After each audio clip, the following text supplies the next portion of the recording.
Welcome to Glenfinnan, about half an hour drive west of Fort William. Glenfinnan has an interesting history for engineering geeks like me. The first road here was built by Thomas Telford, and the railway goes over a viaduct that was built by Sir Robert McAlpine. And that viaduct was made world famous by a young man named Harry Potter, whose railway journey to Hogwarts films crossed that viaduct. It's also home to our Snatak power station on the Snatak burn. Generates just over a megawatt of electricity every hour when it's at full tilt, which is just about enough to power about 750 homes.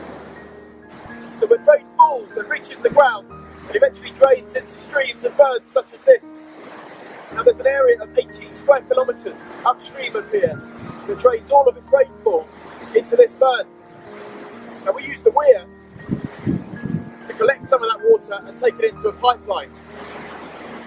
As you can see, water cascades over the top of the weir and through a metal screen. Now that screen prevents any debris going into the pipeline and causing damage to the turbine. There's a small proportion of the flow that goes across the top of the screen and clears away any debris to prevent the screen getting clogged. Now in conditions such as this, there are 1,800 litres of water passing through that screen every second.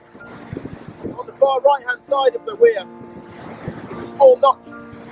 Now that allows water to flow through it before it reaches the top of the weir, and that makes sure that there's always a flow in the river.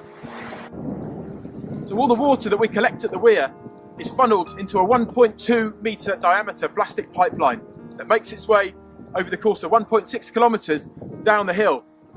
Now at the very last minute that pipeline splits in two and feeds the water into the two turbines. So here at Snatak we get some additional water from this burn, which is a tributary of the Snatak burn. So about 1 kilometre upstream we've got a much smaller concrete weir which diverts some of that flow into a smaller pipeline which runs over the course of this kilometre and joins the main pipeline before it diverts the water back down to the turbine house. So this is where the pipeline comes down the hill, splits into two in the back of the turbine house.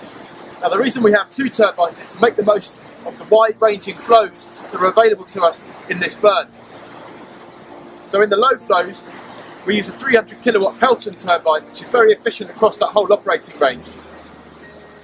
In the medium range of flows, all that water is diverted into a 750 kilowatt Francis turbine, which generates a huge amount in its upper ranges.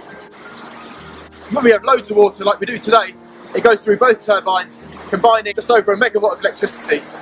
All the water comes back out the bottom, into the Snatak burn, and then down into Loch Shield.